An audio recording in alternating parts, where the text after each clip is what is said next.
Hei ja tervetuloa vuotuiseen Q&A-videon, eli kysymyksiä ja vastauksia videon pariin. Nyt on tosiaan luvassa vuoden 2026 vastausvideo.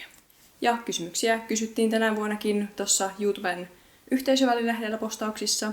Ja sitten mä pidin Instagramissa yhteensä 3 kertaa sitä kysymysboksia. Ja tällä kertaa täällä taustana mun takana on kaikki kepparit, jotka mulla tällä hetkellä on työn alla. Ja yksi niistä näköjään on lentämässä. Katsotaan nyt, jos ne pysyis siellä. Ja pieni haaste siellä teille katsojille. Katsokaa tämä video ja poimikaa tältä videolta yksi kysymys, johon te vastaatte tuolla kommenteissa. Olisi oikeasti ihan mielenkiintoista, että kuka sinne viitsi oikeasti kommentoida. Ja ylipäätään jättäkää kommentteja ja kysymyksiä, tykätkää videosta ja muistakaa tilata kanava. Ja siirrytään sitten kysymyksiin. Ja kiitoksia vielä kaikille kysymyksiä esittäneille. Ensimmäisenä olen tähän laittanut kaikki keppareihin, mun yritykseen ja kaikki niin kuin someihin liittyvät kysymykset. Ja sitten lopussa tulee niin kuin henkilökohtaisia kysymyksiä, jotka ei liity keppareihin. No niin, ja aloitetaan tällaisella perinteisellä kysymyksellä. Eli kauan oot harrastanut keppareita? No, harrastukseksi voi sanoa vuodesta 2005 lähtien, koska silloin mä perustin ekaa kertaa kepparitallin. Mulla oli sellainen ratsastusliikutuslista niille ja niin kuin kepparivihkoissa oli kaikkia tietoja näistä keppareista jo. Ja muutenkin se kepparointi oli sellaista jatkuvampaa, että se ei ollut vaan sellaista satunnaista leikkiä. Seuraavaan kysymykseen. Mikä sai sinut innostumaan keppareiden teosta? Niin, no ehkä alun alkaen, kun mä oon niitä sellaisia sukkakeppareita tehnyt, niin oli se, että mä haluan lisää keppareita. Koska mulla oli vaan niinku kaupan keppareita, niin halusin sit ylipäätään lisää keppareita. Ja koska tosiaan mulla oli aika lailla niinku kaikki sillä hetkellä kaupassa myytävät kepparit, niitä ei tosiaan ihan hirveän paljon silloin ollut, niin piti sitten itse tehdä. Niin siitä ehkä sellainen alkuperäinen innostus tosiaan näiden sukkakeppareiden tekemiseen. Ja sitten varsinainen isompi innostus keppareiden tekemiseen ja nimenomaan kangaskeppareiden tekemiseen lähti siitä, kun mä tutustuin Hileeseen, eli entinen Kohuten Natura. Hän tosiaan teki silloin keppareita ja opetti muakin tekemään keppareita ja mun mielestä se oli ihan tosi kivaa, niin siitä niin sitten lähti isompi innostus. Mä oon aina tykännyt niin tehdä käsitöitä ja ylipäätään tehdä käsillä, niin se oli sellainen oikein mukava asia sit itselle. Sitten paljon sun keppihevoset maksaa. No, valmiiden myyntihevosten hinnat näkee verkkokaupasta. Ne on yleensä ainakin osa vähän halvempia kuin nämä tilauskeppareiden hinnat, jotka mä teille kohta kerron. Ja varsinkin jos siellä on sellaisia kunnostuskeppareita, niin niitä saattaa saada hyvinkin halvalla. Paljon halvemmalla kuin mitä mun alusta asti itse tekemät. Mutta tilauskeppareiden hinnat on seuraavanlaiset, eli kynäkeppari kautta avainperäkeppari on 15 € alkaen. Ja tietysti siis kaikki, jos on kirjavuutta tai vaikka velvoakangas, tukikangas ylipäätään yksityiskohtia, niin ne aina niin kuin lisää hintaa. Mutta nämä on niin kuin lähtöhinnat. Ja miniponit on 70, pikkuponi kautta varsa 80, poni 90 ja hevoset 100 €. Jotta ne on niin kuin ne lähtöhinnat, jotka on tilareilla, ja saman hinnaston perusteella myös hinnoittelen myyntikepparit, kun ne tulee verkkokauppaan. Ja sitten, jos mulla on joku heppa tosi kauan myynnissä, niin mä pikkusen lasken sitä hintaa. Teetkö vaan tilauksia ja mistä löytää tilaussivut? Ei, en tee ainoastaan tilauksia, jotta mulla on ihan valmiita tuotteita verkkokaupassa. Mutta pääasiassa tosiaan teen tilauksia, koska iso osa niistä, mitä mulla on just verkkokaupassa tai Etsissä myynnissä, niin ne on sellaisia niin kuin made to order. Eli ne on suoraan sieltä verkkokaupasta ostettavissa. Ja sitten kun mä saan tilauksen, niin mä teen sen varusteen ja lähetän sen. Jotta mulla on tietysti joitain varusteita ihan valmiina varastossa. Ja tietysti ne on hevosia. Mutta pääasiassa tosiaan teen tilauksesta. Ja mulle se on tällä hetkellä parempi. Mä saan ylipäätään paljon enemmän niin kuin tilauksia, mutta ostetaan paljon enemmän, kun ihmiset vaikka Tuinvan Martingaalille saa päättää sen värin sieltä itse. Jo toki mä nyt välillä teen niin kuin valmiiksi varastoon näitä perus mustavalkoisia, koska se on yleisin väri. Mutta kun ihmiset saa tosiaan sieltä valita paitsi sen keinonhan värin esimerkiksi varusteelle, ja niitä on jotain 20 vaihtoehtoa, niin sitten esimerkiksi pehmusteiden värin, joita on joku 10 vaihtoehtoa. Niin jos mä alkaisin kaikkia yhdistelmiä niin tekee valmiiksi varastoon, niin se on aika työlästä. Ja sitten kun on jotain sellaisia värejä, jotka sitten on siellä varastossa kauan, että kukaan ei niitä osta, niin mieluummin tehdään tälleen tilauksesta. Ja siis tilaukset lähtee ihan yhtä nopeasti postiin, että olipa ne sitten valmiina varastossa, tai sitten jos mä joudun sen varusteen tekemään tilauksesta. Jotta tää on tosi mun päivätyö, mä teen joka päivä tätä. ihan yhtä nopeasti lähtee kuitenkin postiin. Olipa se niin sanotusti made to order, eli tilauksesta tehtävä varuste, tai sitten valmiiksi varastossa oleva. Toki sitten, jos on joku oikeasti iso työläs varustetilaus, niin siinä nyt saattaa mennä vähän kauemman. Niin kun jos ostaa verkkokaupasta tai etsistä suoraan, niin ei siinä niin kun mene yhtään kauempaa kuin se, että se varuste olisi mulle jo valmiina. Ja mahdollisesti, jos tässä nyt niin kun hirveästi tulee vielä kasvua ja tilausmäärät kasvaa, niin ehkä tulevaisuudessa joutuu miettimään sitä, että pitäisikö sitten niin kun siirtyä enemmän siihen, että myy vaan valmiit varusteita. Tää yksi heppa ei nyt halua pysyä täällä ollenkaan. Mutta niin, olin sanomassa sitä, että me nyt 2 vuotta ollaan joulusesonkina jo nähty se, että mä oikeasti teen siis 2 ihmisen edestä töitä ihan tosi paljon. Jotta jos tavallaan se alkaisi olemaan ihan niin kuin arkea muulloinkin kuin silloin joulusesonkina, niin sitten joutuu miettimään, että pitäisikö tehdä enemmän niitä valmiita varusteita. Ja siis näitä kaikkia suosituimpia tuotteita mulla on varastossa, just vaikka Twin Martingaalia, teen usein just mustan pohjan, ja sitten vaikka joku mustat enkut, teen niinku pohjat valmiiksi varastoon, ja sitten kun tulee tilaus, niin lisään vaan mahdolliset koristeet ja pehmusteet siihen. Mutta tosiaan vain näistä niinku suosituimmista väreistä, jotta ei ole järkeä, että mä alan vaikka enkusta tekemään 20 eri väristä pohjaa, ja sitten siellä on vaan 5 väriä, jotka joko ostaa siinä puolen vuoden aikana, ja loput sitten seisoo siellä varastossa siis kuinka kauan. Jotta kyllä valmiita myyntituotteita siis löytyy verkkokaupasta, mutta pääasiassa teen tilauksia. Ja tilaussivut tosiaan löytyy sieltä sierrohobbyhorses.com-sivustolta. Siellä yläpalkissa on kohta tilaustuotteet ja siellä sitten erikseen tilauskeppihevoset ja tilausvarusteet. Sitten, kuinka pitkään oot myynyt keppareita? Olisinko mä ekoja heppoja myynyt 2013? Ehkä jotain ensimmäisiä 2012 kavereille tai sitten niitä kaupan keppareita kirpparilla, en ole ihan varma. Mutta 2013, kun on alkanut ihan myyntikin tekemään keppareita, ja ylipäätään siis tekemään enemmän keppareita, niin aloin sitten myymään niitä, jotka ei ollut ehkä niitä mun suosikkeja, koska muuten mulla olisi vaan koko ajan ollut lisää ja lisää keppareita. Alussa oli tietysti se ajatus, että enhän mä ikinä pysty myymään yhtäkään mun rakasta kepparia, mutta sitten kun sä aloit tekemään niitä enemmän, ensin tietysti itselle, niin niitä alkoi pikkuhiljaa kertymään, joten rupesin siitä pikkuhiljaa myymään niitä. Jotta 2013 vuodesta asti on niitä tehnyt. Ja huonolla matikalla, onko se 13 vuotta tänä vuonna ehkä. Sitten seuraava kysymys. Miten kerron äitille, että haluan tilata sulta ponin? Kerrot äitillesi, että haluat tilausponin multa. Näytät vaikka mun verkkokauppaa, tilaussivuja sieltä vähän ehkä mallia, että minkä näköisiä mun ponit on. Ja sitten ylipäätään, että mulla siis on verkkokauppa, olen yritys. Ihan niin kuin uskaltaa ostaa, että en ole mikään huijari tai mitään. Koska välillä tulee just sellaisia, että vanhemmat ei anna ostaa, koska ei tiedä, että onko se toinen huijari vai mitä. Mutta tosiaan mulla on siis ihan yritys ja oikea verkkokauppa, niin luo pientä mielenrauhaa sitten. Jotta ihan vaan kysyt, että saatko tilauskepparia ja näytät justiin vaikka kuvia sitten mun tekemistä tilausponeista tai ylipäätään mun tekemistä poneista. Jos saisit valita vaan kumman valitsisit? Keppareiden teko vai varusteiden teko? Ja tää on kyllä aika vaikea kysymys, koska mä teen ihan mieluusti molempia. Jos nyt ajatellaan silleen, että kuitenkin varusteita on ihan tosi monia erilaisia, varmaan satoja erilaisia, mitä voi tehdä. Ja niissä on sitten paljon enemmän vaihtelua kuin keppihevonen, vaikka on eri kokoja, kaavoja, värityksiä tällaisia, niin kuitenkin se on paljon rajallisempaa kuin sitten varusteiden tekeminen. Välillä on silleen, että keppihevosten tekemiseen ei välttämättä ole niistä motivaatiota, koska jotenkin tietysti siinä menee kauemman tehdä se keppari kuin sitten joku varuste.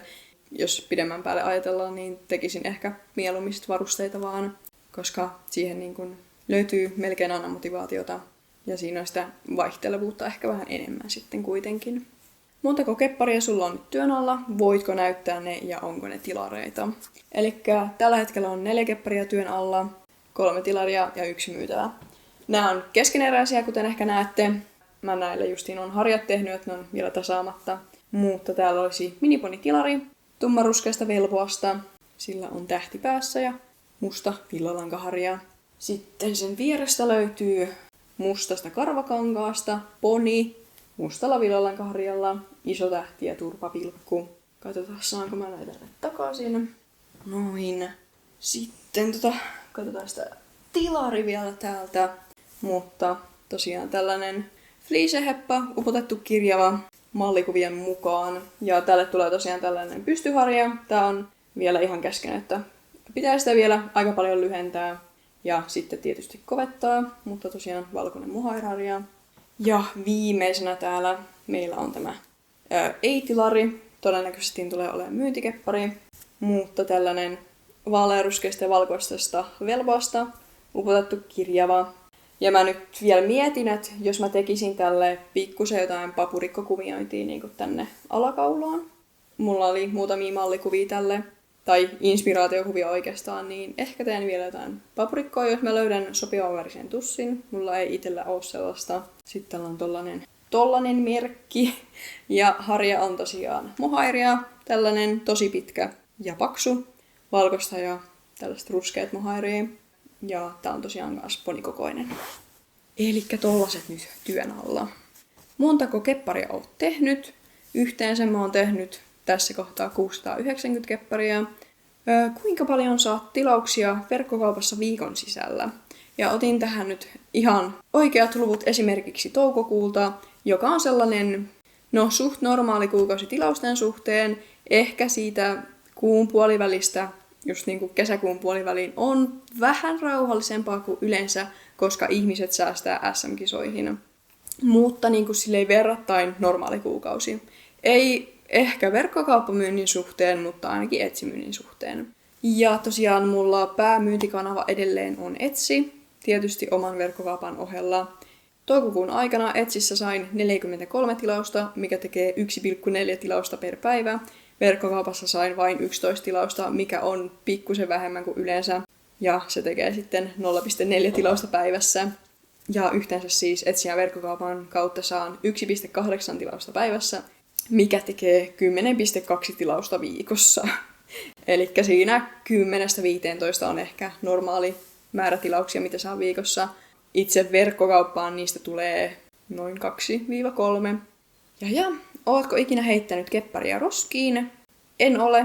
Mun mielestä on aina ollut hirveätä tuhlausta, että vaikka nyt tulisi miten vinokeppari tai se jotenkin menisi pilalle, niin sen pystyy aina pelastamaan. Jotta mulla on ainakin yhden kepparin muistan sellaisen, että mä testasin uutta kaavaa ja uutta kangasta ja tukikangasta. Ja siitä tuli aivan vino. Ja mä en jotenkin jaksanut lähteä purkamaan sitä ollenkaan. Mä en ollut tyytyväinen sit siihen kaavaankaan. Niin mä vaan myin sen Instagramissa jollekin, jotta jos haluaa, niin saa sitten käyttää uudestaan sen kankaan. En tiedä millainen siitä tuli, mutta joku sen halusi tosiaan sieltä ostaa sitten. Mutta en oo roskiin heittänyt. Lemppari tekemä keppari. Ei oo sellaista yhtä ainutta, joka olisi lemppari, että mä voin tähän videolle nyt laittaa kuvia sellaisista keppareista, jotka on hyvin jäänyt mieleen ja jotka on ehkä sellaisia lemppareita omatekemistä. Jotta tässä niistä kuvia. Erikoisen keppari, jonka oot tehnyt tilauksesta tai myyntiin ja itselle. No, erikoisen tilari kautta myytävä on nyt ollut tämä Neris, eli CH Nerise. Ja se oli tosiaan tämä tilauskeppari, jolla oli tällainen appaloosa päästärikköväritys. Sille myös meni tosi työläät suitset mukana. Jos ootte mun kuukausivlogeja kattonut, niin mä tästä mainitsin, oliskohan ehkä huhtikuun vlogilla ainakin. Ja nyt tosiaan tätä Q&A:tä kuvaan kesäkuun alussa ja tilanne ei ole vielä selvinnyt mihinkään. Vähän vaikuttaa huonolta nyt tämän Nerisen kohtalo, eli siis paketti on kateissa. Tää oli se, että mä toisen kerran lähetin DP Schenkerillä. Ekalla kerralla paketti myös meni väärälle firmalle, että se oli sitten matkahuollolla virheellisesti. Ja nyt on ilmeisesti sama tilanne, mutta nyt sitä pakettia ei ole tosiaan löytynyt ollenkaan. Vaikuttaa aika huonolta, että siis tää keppari meni hukkaan. Jos sitä nyt ei oikeasti löydy, niin ensimmäinen pakettitilaus, joka oikeasti siis katoaa. Että pikkusen harmittaa, kun se oli kuitenkin se kaikista niin kuin erikoisia työläinkeppari, minkä mä oon tehnyt, ja suitset, niin nyt se sitten niin katos. Jotta vielä toivotaan parasta, elätellään toiveita tässä, mutta tällä viikolla pitäisi Schenkeriltä kuulua, että onko sitä mahdollista löytää, onko se löytynyt vai korvaavatko he sitten sen hinnan sieltä. Jotta sille kävi nyt vähän huonosti. Mutta itselle erikoisin mun tekemä keppari on sellainen päistärikkökirjava Nadia, mikä asui mun tallissa hetken aikaa. Jotta sillä oli silleen aika erikoinen väritys. Ja no tietysti sitten on Uni, olisikohan sen oikea nimi ollut Universum ehkä. joka oli sellainen K-pop-fanikeppari, jotta sillä oli vähän erikoisimpia merkit sitten. Lempi miniponi, minkä oot tehnyt. Meinasin sanoa, että niitä on monia ja nyt ei tule yhtäkään mieleen, mutta itse asiassa mulle tulee mieleen yksi niitä vanhoja miniponeja, 2 palasia, joita mä tein. Sellainen huonisminiponi Spectrum, eli Spectre, joka mulla oli aika kauan tallissa. Niin se on ehkä sellainen, lemppari parhaiten mieleen jäänyt. Ja totta kai sitten on miniponeja, joita mä oon tilauksesta myyntiin tehnyt, jotka myös on ollut sellaisia kivoja, mutta toi nyt tuli ekana mieleen. Kuinka monta zebraa oot tehnyt ja minkä näköisiä ne on? Ja mä tässä jo laskin nämä, eli mä oon tehnyt yhteensä 7 zebraa, mä laitan tähän kuvat, jotta ainakin nämä 7 olen tehnyt, ja niistä löysin blogista kuvat. Ja ai niin, tottahan mä oon tehnyt 2 keppari-zebraa, jotta jos ne lasketaan, niin sitten 9. Paljonko lisähintaa tulee valkopäästä hevoskokoiselle kepparille? Upotetut merkit on alkaen 5 euroa ja myös valkopää luetaan siihen. Vaikka se onkin aika iso merkki, niin se on kuitenkin helppo tehdä. Tulevaisuuden suunnitelmia keppareitten suhteen. Keppareitten yritystoiminnan suhteen tietysti on hieman kasvattaa ja kehittää omaa yritystoimintaa. Esimerkiksi tehdä uusia tuotteita, kuten vaikka varusteita, lisätä niitä verkkokauppaa valikoimaan ja ihan tilausvalikoimaankin sitten. Ihan joitain uusia varustemalleja, mitä ei vielä verkkokaupasta välttämättä löydy, vaikka jotain suitsimalleja tai sitten kaikkia erilaisia ohjia sun muita. Tosiaan lisätä uusia tuotteita. Sitten myös suunnitelmia, joista olen myös videolla jo puhunut, niin jossain kohtaa olen harkinnut, että voisin pitää sellaista varastomyymälää, että on tosiaan mahdollista tulla tänne ihan shoppailemaan, jotta olisi sellainen kepparikauppa tässä. Mutta se tulisi varmaan olemaan silleen ajanvarausperusteella, koska tämä on tosiaan kuitenkin meidän koti. Kuitenkaan ei haluta, että tänne tulee ihan randomisti vaan ihmisiä pyörimään, niin mulla olisi joku ajanvarauskalenteri, jossa olisi tietyt päivät ja ajat, josta pystyy siitä varata itselleen sieltä ajan, että tolloin tuun. Se on paljon parempi, että mä tiedän suht tarkan ajan sitten, milloin joku asiakas olisi tänne tulossa. Ja ajanvaraus siis tietenkään ei maksaisi mitään, mutta olisi vaan sellainen, että tietäisin, milloin odotan nyt asiakasta tänne. Ja sitten mahdollisesti olisi jotain sellaisia päivämääriä, että okei, tänään saa tulla shoppailemaan tästä kellonajasta tähän kellonaikaan.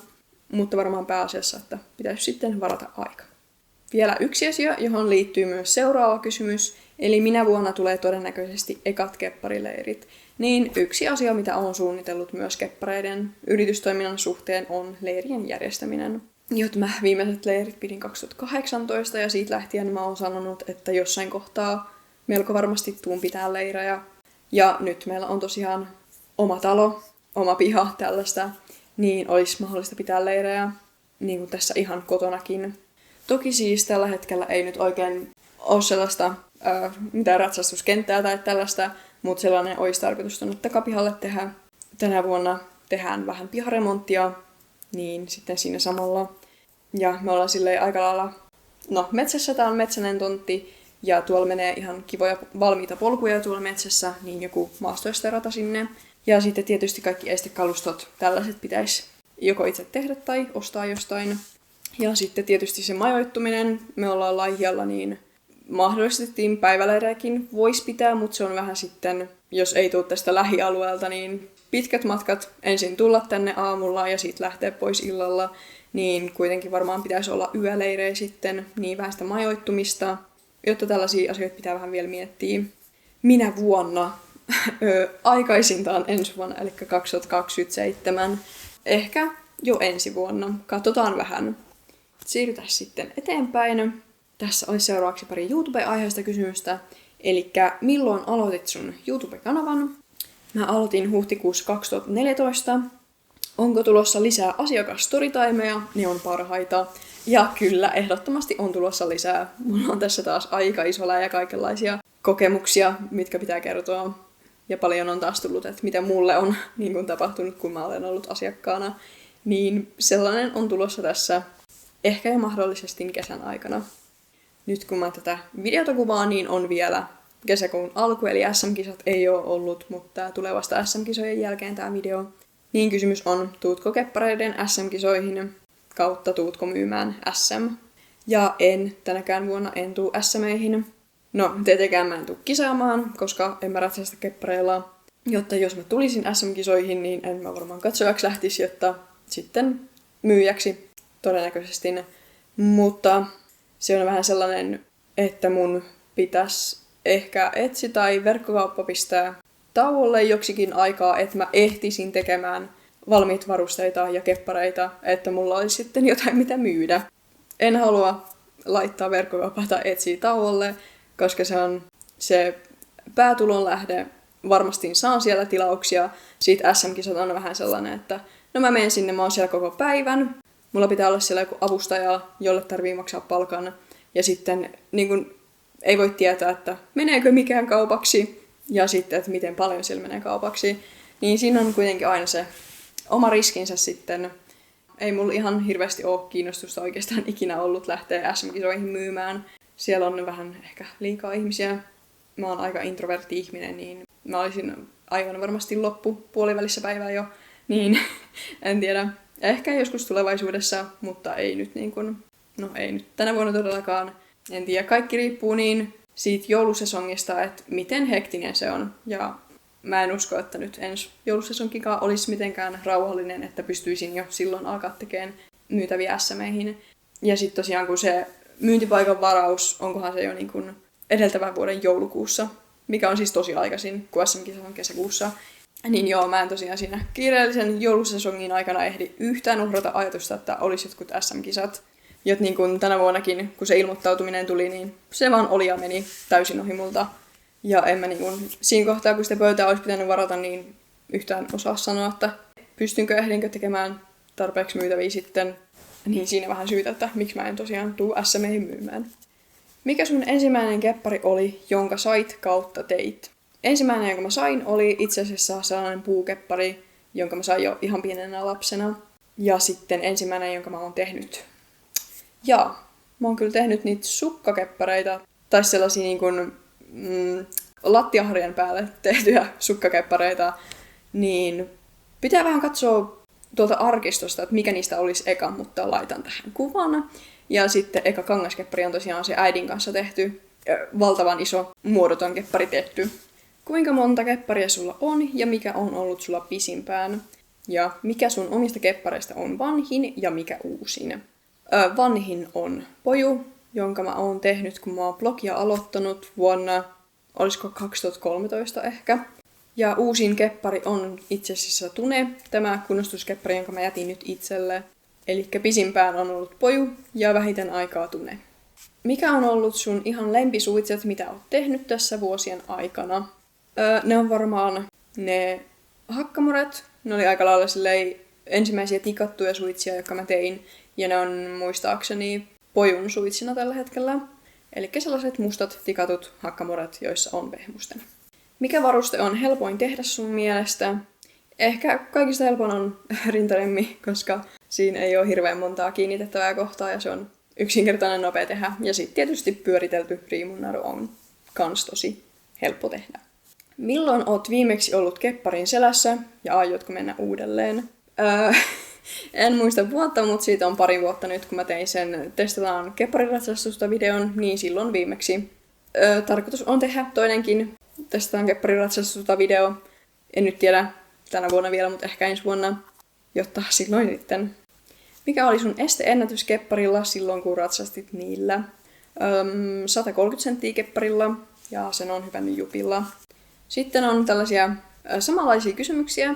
Eli onko ikinä tuntunut, että vihaat tehdä keppareita? Onko ikinä tuntunut, että motivaatio loppuu keppareiden tekemiseen niin, että et halua tehdä niitä yhtään?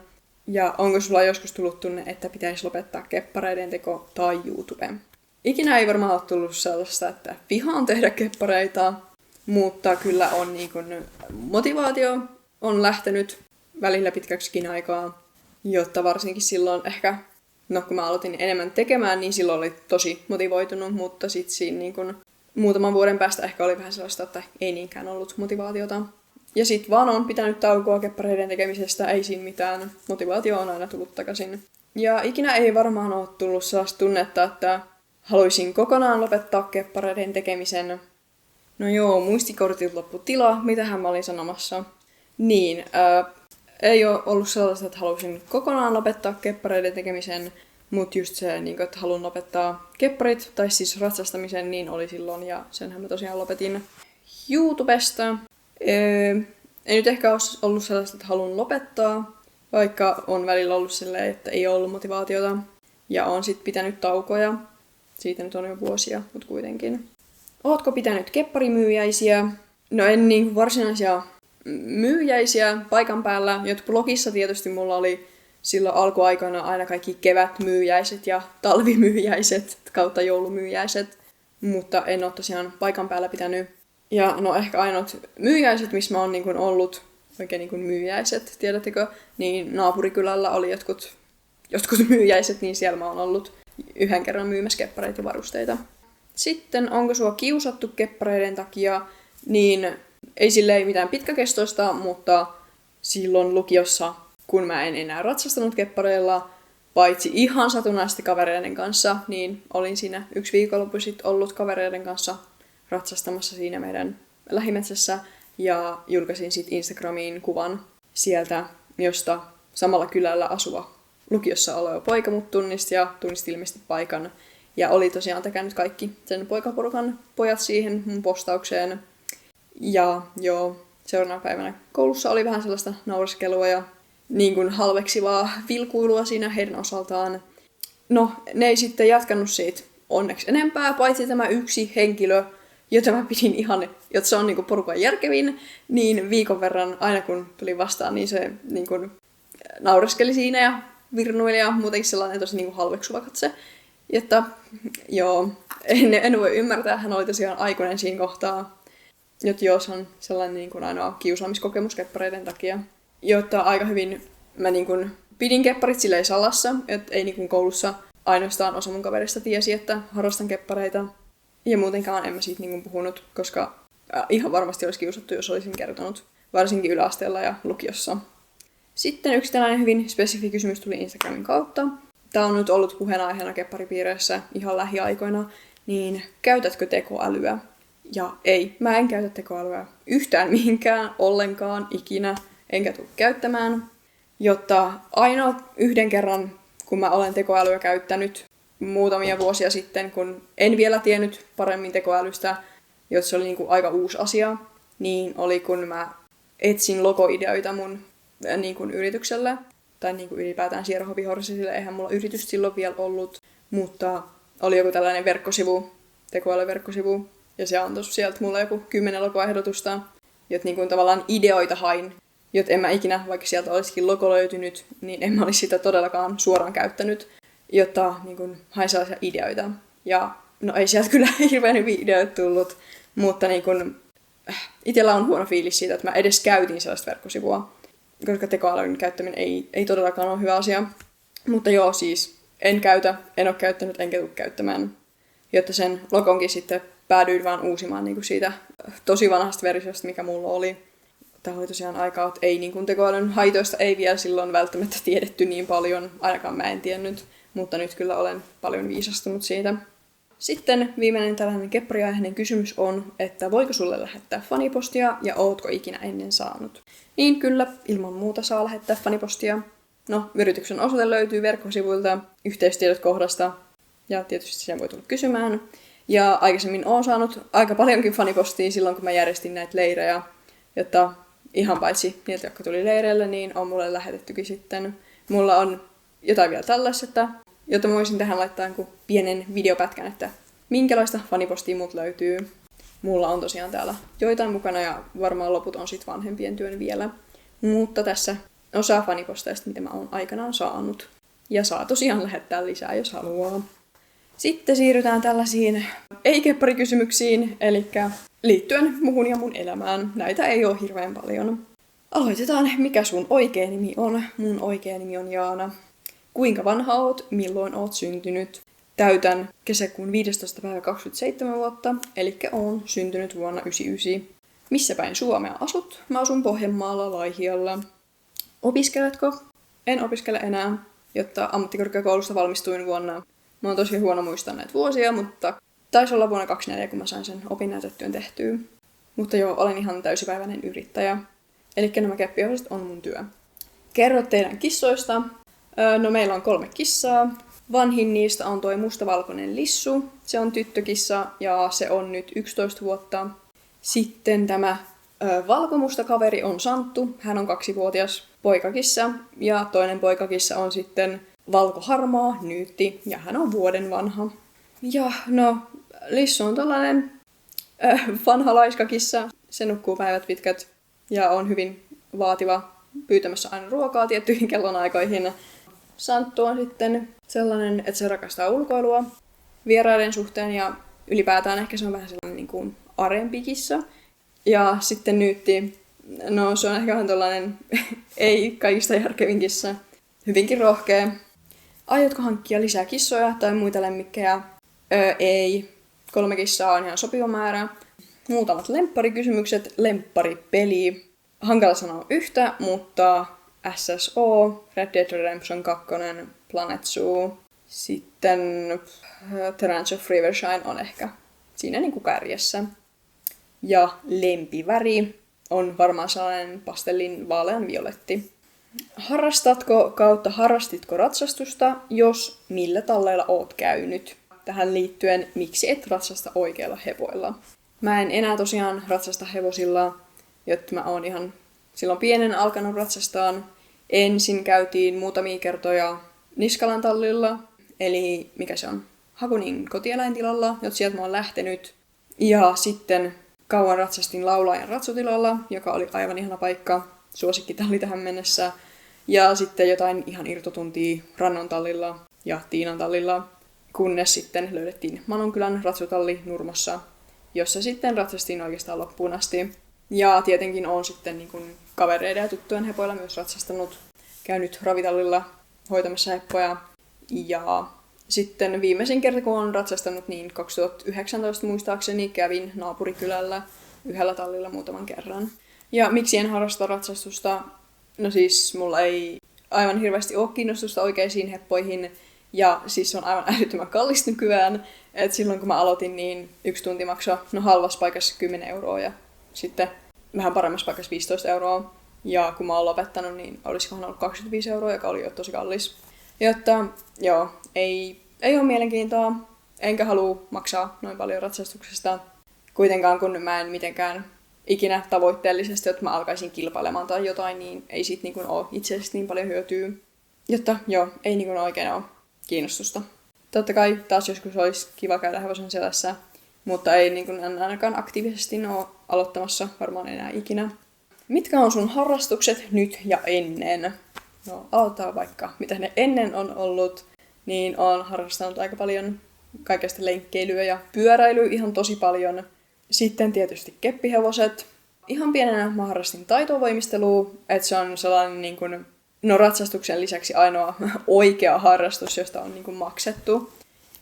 Mutta no valokuvausta sitten harrastin myös teinivuosina aika paljon. Ja no nyt sit voisi ehkä sanoa harrastuksiksi tietokonepelien pelaaminen, mutta tällä hetkellä niin kuin ei ole muita harrastuksia. Keräiletkö tai ootko keräillyt jotain? Tällä hetkellä keräilen. No, tietokonepelejä. Mulla on Steamissa aika paljon pelejä. Ja sitten keräilen noita Pellosara-kortteja, joita keräilin myös jonkin verran lapsena, mutta nyt mä sitten innostuin niihin uudestaan. Ja lapsena myös keräilin kiiltokuvia, tarroja, sitten Schleis-hevosia, eläimiä ja no keppihevosia yhdessä kohtaa. Niin ja sitten ihan niinku hevoskortteja, eli mitä nämä on, postikortteja. Jatkoin sitä, äitikin oli niitä joskus keräillyt. Niitä löytyy kotoa vielä muutamat kansiot. Niin sellaisia. Ei kai muuta.